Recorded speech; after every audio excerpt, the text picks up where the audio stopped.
Good morning students. ఈరోజు మనం 8వ తరగతిలోని 4వ పాఠమైనటువంటి అసామాన్యుల పాఠం గురించి తెలుసుకుందాం. మీకు అసామాన్యులు అంటే ఎవరో తెలుసా? చెప్పండి. మీకు అంత అవగాహన లేకపోయి ఉండొచ్చు. మన చుట్టూ పరిసరాలని శుభ్రం చేస్తూ మనల్ని ఎప్పుడూ కూడా సంతోషంగా ఉంచేటటువంటి వాళ్ళు, అంటే మురుకాలను క్లీన్ చేసేవాళ్ళు, రోడ్లు ఇచ్చేవాళ్ళు, బస్ స్టాప్లో వచ్చేవాళ్ళు, వీళ్ళందరూ కూడా అంటే మన సమాజం బాగు కోసం వారి వారి శ్రమని దారిపోసేటువంటి వాళ్ళు అసామాన్యులు. అంటే కుల వృత్తుల గురించి మనకి ఈ లెసన్ చెప్పుకోవడం, అంటే వృత్తుల పట్ల మనకు ఉన్నటువంటి జ్ఞానం ఎలా ఉందో చూద్దాం. వృత్తిలో వ్యక్తి గౌరవానికి ఈ పాఠం వచ్చేసి అసామాన్యమైనటువంటి పాఠం వ్యాస ప్రక్రియకు చెందిన వృత్తులు వ్యక్తి గౌరవానికి సమాజ అభివృద్ధికి ఎంత తోడ్పడతారో వివరిస్తూ శ్రమ సౌందర్యాన్ని తెలియజెప్పని ఈ పాఠం యొక్క ఉద్దేశం. మరొకసారి చూడండి.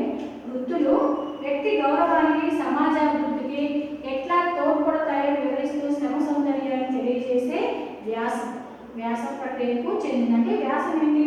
వృత్తుల గురించి వాళ్ళ వృత్తి పట్ల వాళ్ళ యొక్క శ్రమల గురించి తెలియజెప్పేటువంటి దాన్ని వ్యాస రూపంలో రాయడం జరిగింది. ఒక్కొక్క వృత్తి ఒక్కొక్క ప్రత్యేకత కలిగి ఉంటుంది.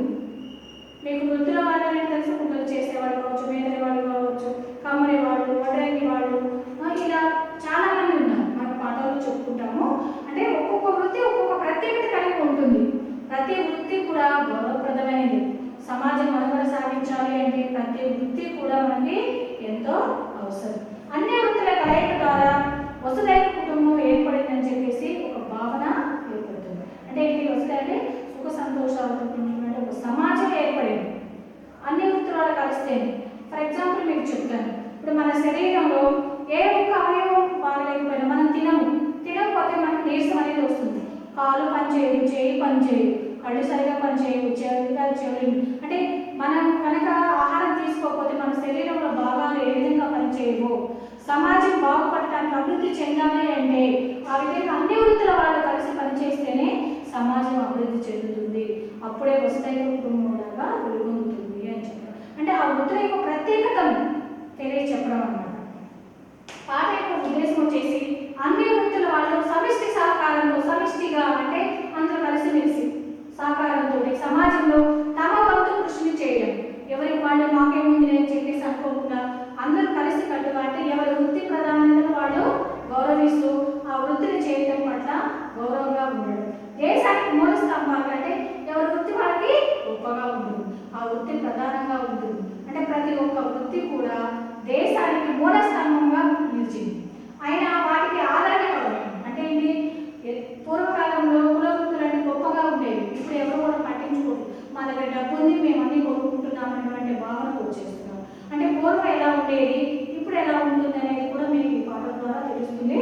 వివిధ వృత్తుల గౌరవాన్ని, శ్రమ విలువను తెలియచెప్పడమే ఈ పాఠం యొక్క ఉద్దేశం. అంటే అనేక వృత్తుల వాళ్ళు వాళ్ళ యొక్క శ్రమ ఏ విధంగా ఉంటుంది, ఆ వృత్తుల యొక్క గౌరవం ఎలా ఉంటుంది, అంటే అన్ని వృత్తుల వాళ్ళని గౌరవించాలనేటువంటిది ఈ పాఠం ద్వారా మనం నేర్చుకున్నాం. అంటే విద్యార్థి దశలోనే వృత్తులు అంటే ఏంటి, ఆ వృత్తులకు ఇవ్వాల్సినటువంటి గౌరవం ఎలా ఉంటుందో అనేది, అంటే ఎలా ఇవ్వాలి వాళ్ళకి, మనకి ఎలా సహాయ సహకారాలు అందించాలి, అంటే వసుదైవ కుటుంబం భావన ఏర్పడుతుంది అనుకున్నాం. వసుదైవ అంటే ఆ వసుదైవ కుటుంబం ఏర్పడటానికి అన్ని వృత్తుల వాళ్ళు ఏ విధంగా తమ సహకారాన్ని అందించాలో ఈ పాఠం ద్వారా మనం తెలుసుకున్నాం. మీకు ప్రతిరోజు మనం ఎన్నింటిలో వస్తువుల్ని వాటిలో కొన్నింటిని పట్టించుకోం, మరికొన్నింటి గురించి ఆలోచించం. అంటే కొన్ని చూస్తాము, కొన్ని చూసాము, పట్టించుకోకుండా వెళ్తూ ఉంటాం. దృష్టి పెడితే అన్ని విషయాల్లో ఆశ్చర్యం కలుగుతుంది. అంటే ఏదైనా కాస్త దృష్టి పెట్టి మనం తల్లిలో చూసామనుకోండి, ప్రతి వృత్తి మర్రి విత్తనాన్ని చూసే ఉంటారు కదా మీరు. మర్రి విత్తనం చిన్నగా ఉంటుంది, కంది గింజలాగా. కంది విత్తనం అంటే తెలిసే ఉంటుంది, ఎర్రగా ఉంటుంది, చిన్నగా. ఇది కూడా చిన్నగా ఉంటుంది. కానీ అంత చిన్న విత్తనం నాటితే ఎంత పెద్ద వృక్షమైంది మీరు ఎప్పుడైనా గమనించారా? అంటే చిన్నగా ఉంటుంది, పరిశీలిస్తే చూస్తే గుర్తుపట్టలేనంతగా ఉంటుంది. అంటే అది రాయో తెలియదు, మరి విత్తనమో తెలియదు అన్నంతగా ఉంటుంది. అటువంటి విత్తనాన్ని నాటితే పెద్ద వృక్షం అనేది వస్తుంది. అంటే అంత చిన్న గింజలో ఇంత గొప్ప శక్తి ఉంది అని చెప్పేసి అర్థమవుతుంది. ఇట్లే మన మధ్య ఉన్న వాళ్ళలో ఏదో ఒక గొప్పతనం ఉంటుంది.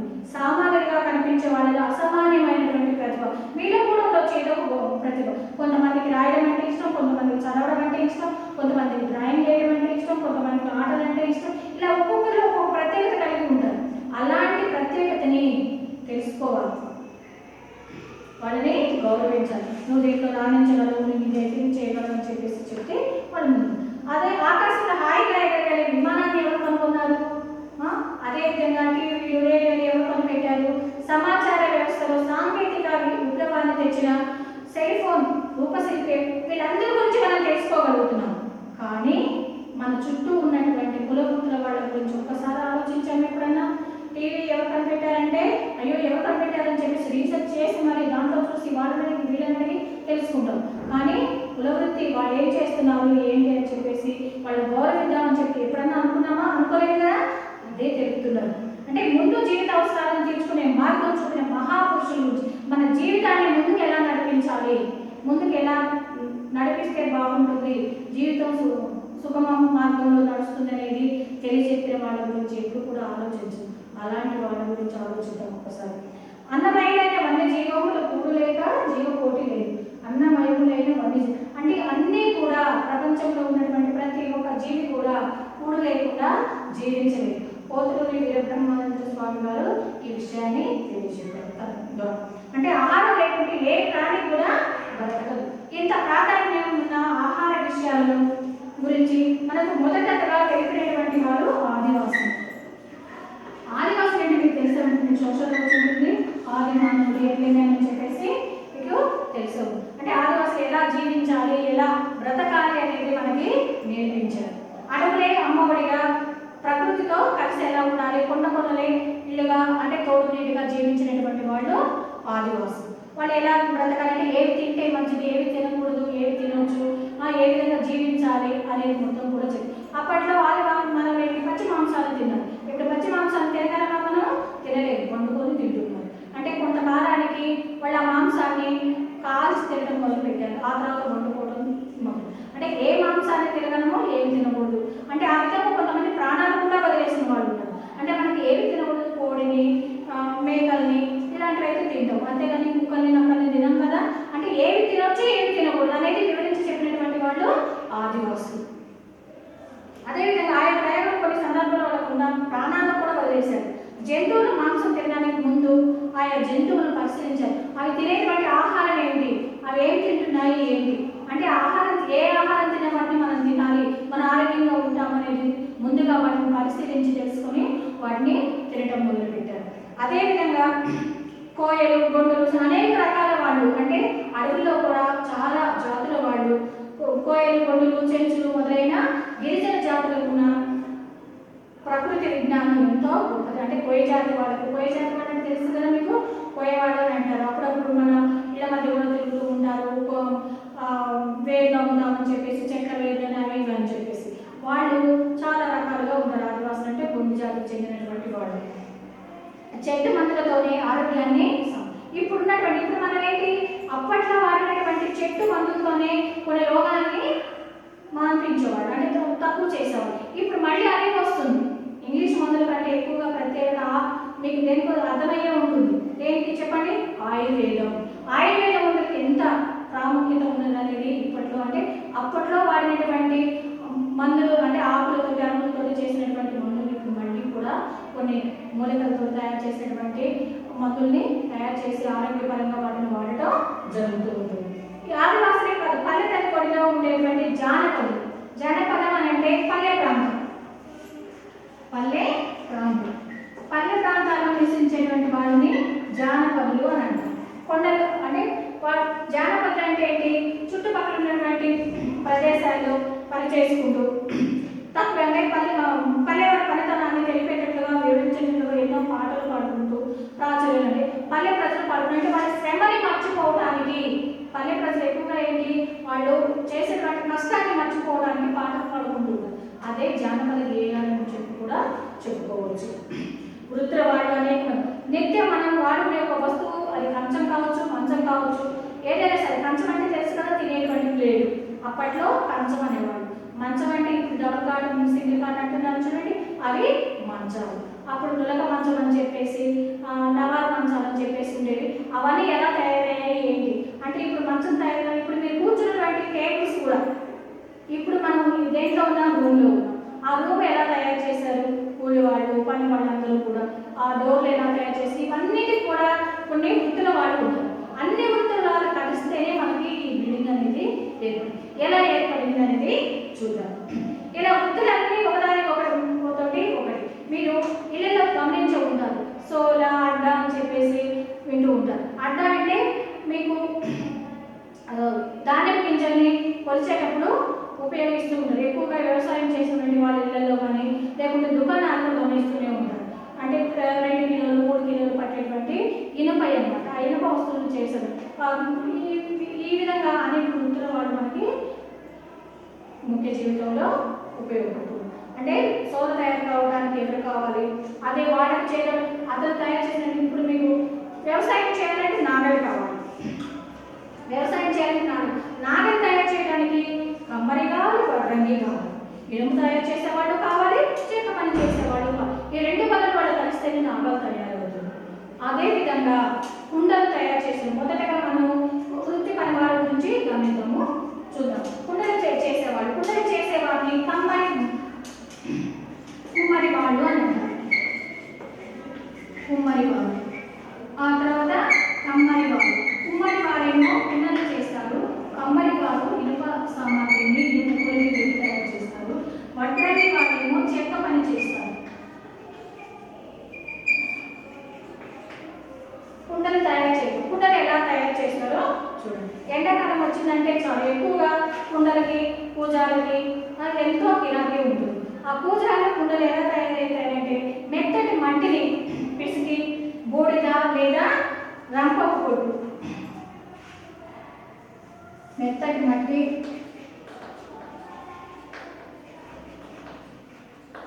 బూడిద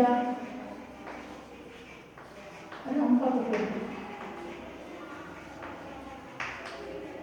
ఈ మూటిని కలిపి బాగా పిసికిన తర్వాత ఇటుకల్ని తయారు చేయడం, బంక మట్టిని తయారు చేస్తారు. దాన్ని ఒక సారె మీద అంటే ఒక చక్రం లాంటిది, బండి చక్రం గమనించే ఉంటారు మీరు. ఆ బండి చక్రం ఎలా ఉంటుంది, ఇలా ఆ బండి చక్రం మీద పెట్టేసి చెయ్యి అడ్డం పెట్టేశారంటే వాళ్ళకి కావాల్సినటువంటి కుండలు కానీ లేకుంటే పూజలు కానీ ప్రమిదలు లాంటివి కానీ, మీకు దీపావళి అప్పుడు పండుగలప్పుడు దీపాలు ముట్టిస్తూ ఉంటారు, ప్రమిదలు అని అంటారు, దీపపు కుందులు. ఇలా సారి మీద పెట్టి వాళ్ళు మనం చేపెట్టామో మొత్తం మంటంతా కింద పడిపోతుంది. కానీ వాళ్ళ నేర్పు అంటే నైపుణ్యం, వాళ్ళలో ఇంజనీర్ దాడి ఉన్నారు. ఇప్పుడు మనం చదువుకుంటేనే ఇంజనీర్ అంటున్నాం, వాళ్ళు చదువుకున్నటువంటి ఇంజనీర్. అంటే వాళ్ళు ఆ సారి మీద పెట్టింది బండి చక్రాన్ని సారే అని అంటారు.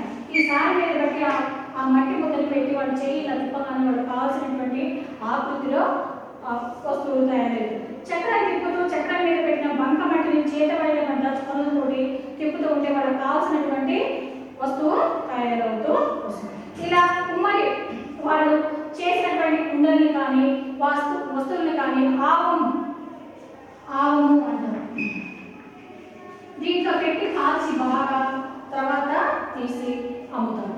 ఆవము అని అంటే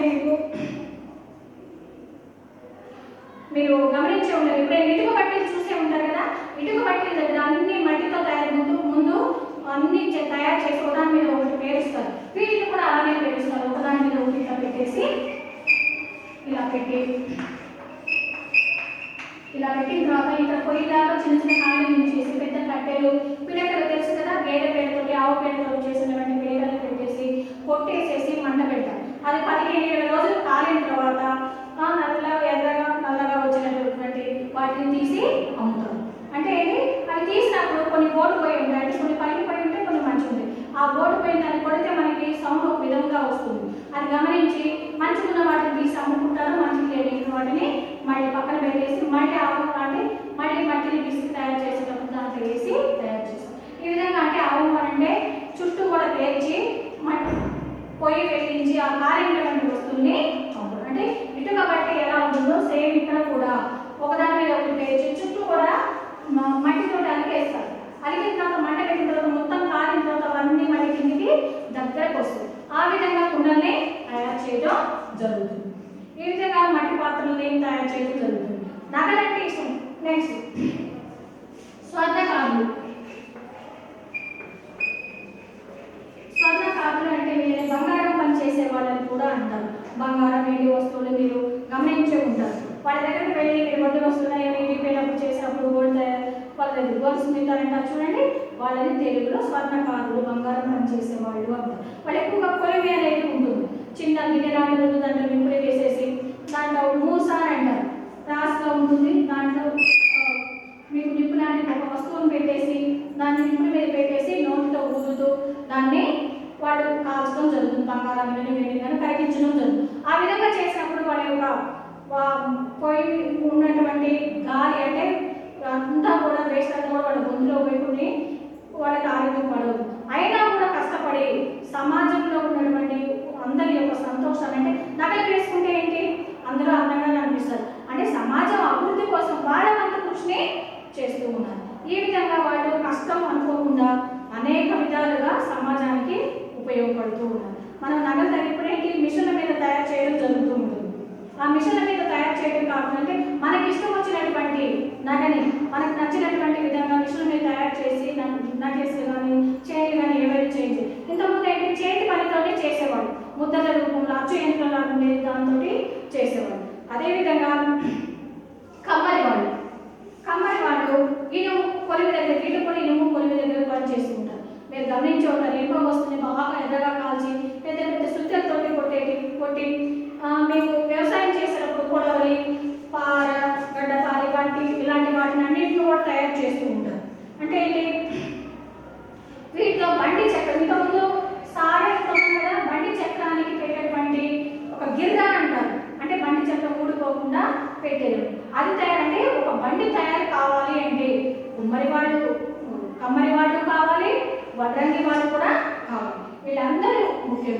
అంటే వాళ్ళ యొక్క శ్రమని దీంట్లో పొందుపరుస్తున్నారు. అంటే వీటన్నిటి ఉత్పత్తి కేంద్రం కమ్మరి కొలిమి దగ్గర ఎంత సెగను కూడా ఓర్చుకొని ఆ సెగని ఓర్చుకుంటూ వాళ్ళ ఆరోగ్యాన్ని కూడా లెక్క చేయకుండా సమాజానికి వాళ్ళ వంతు కృషిని వాళ్ళు తయారు చేస్తూ ఉన్నారు. ఇట్లా చేయడానికి చాలా కష్టపడాల్సింది. మనమైతే కాస్త పొయ్యి మీద ఏమన్నా ఉంది అంటే గిన్నె తీయడానికి చేతులు కాలితే సెగ చూపిస్తే అమ్మ అని చెప్పేసి భయపడతాం, కాలిపోతుంది చెయ్యి అని చెప్పేసి. కానీ వాళ్ళు ఆ సెగను కూడా భరిస్తూ వాళ్ళ ఆరోగ్యాన్ని కూడా పాడైపోతుందని చెప్పేసి లెక్క చేయకుండా వాళ్ళ వంతు కృషిని వాళ్ళు చేస్తుంది. వడ్రంగి వాళ్ళు అంటే ఇక్కడ సాధారణ బండి చక్రం తయారు చేయడానికి చూడండి, అంటే కుమ్మరి వాళ్ళు కుండలు తయారు చేయడానికి ఒక చక్రాన్ని ఉపయోగించారు. ఆ చక్రాన్ని వడ్రంగి వాళ్ళు, కమ్మరి వాళ్ళు అంటే గేదెలు తయారు చేయడానికి కమ్మరి వాళ్ళు కావాలి, ఈ చక్కెర అంతా మనం బిగించడానికి వడ్రంగి వాళ్ళు బుట్టలు మనకు ఆహారానికి సంబంధించినటువంటి భూమిని దున్నాలన్నా వ్యవసాయం చేయాలన్నా కూడా నాగలి అవసరం. ఆ నాగలి తయారు చేయాలంటే వడ్రంగి వాళ్ళు కావాలి, కమ్మరి వాళ్ళు కూడా కావాలి. అంటే అది లేకుండా మనం వ్యవసాయం చేయలేదు. అంటే దానికి దువ్వాడు చక్రం అంటే మీరు గమనించే ఉంటారు, మనకి కొత్తగా ఇల్లు కట్టేటప్పుడు కానీ కిటికీలు కానీ తలుపులు కానీ చెక్కేటప్పుడు పాలిష్ చేస్తూ ఉంటారు, దాన్ని దువ్వోడా అంటారు. అంటే చెక్కడం, ఆ చెక్కిన తర్వాత రంధ్రాలు పెట్టడం, వాటికి బిగించడం అవన్నీ కూడా మీరు చేస్తూనే ఉంటారు, గమనిస్తూనే ఉంటారు. అంటే వడ్రంగులు సమాజానికి ఎన్నో దశలు ఉన్నాయి. అంటే ఒక వస్తువు తయారు చేయాలి అంటే ఎన్ని కుల వృత్తుల వాళ్ళు, వడ్రంగి వాళ్ళు కావాలి, కమ్మరి వాళ్ళు కావాలి, కుమ్మరి వాళ్ళు కూడా కావాలి. ఈ విధంగా వాళ్ళ కృషిని అనేక విధాలుగా మనకి ఇంటికి ఇల్లు ఇప్పుడేమో అందరం బిల్డింగ్లు అవి ఇవి కట్టుకుంటున్నాం. ఇంతకుముందు పూరి గుడిసెలు, వాసరాలు అని చెప్పేసి, పెంకుటిల్లు అని చెప్పేసి ఉండేది, దూలాలు, వాసాలు అని చెప్పేసి. ఒక పెంకుటిల్లు తయారు కావాలి అంటే దూలాలు పెట్టేవాళ్ళు, పెద్ద పెద్ద దూలాలు అంటే పెద్ద పెద్ద చెట్లని నరికేసి తీసుకొచ్చి పెట్టేవాళ్ళు. అవన్నీ బిగించాలంటే ఎవరు కావాలి, వడ్రంగి వాళ్ళు కావాలి, కమ్మరి వాళ్ళు కూడా కావాలి.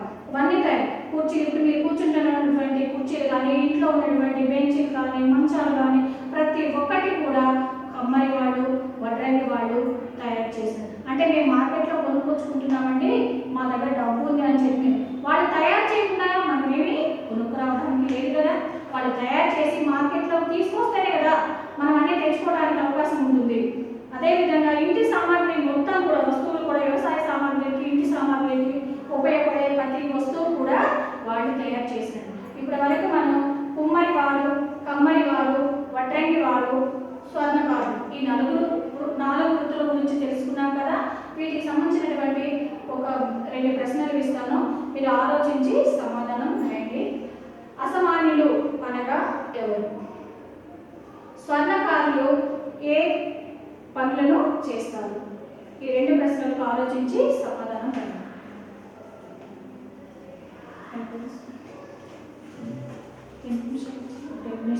ఆ,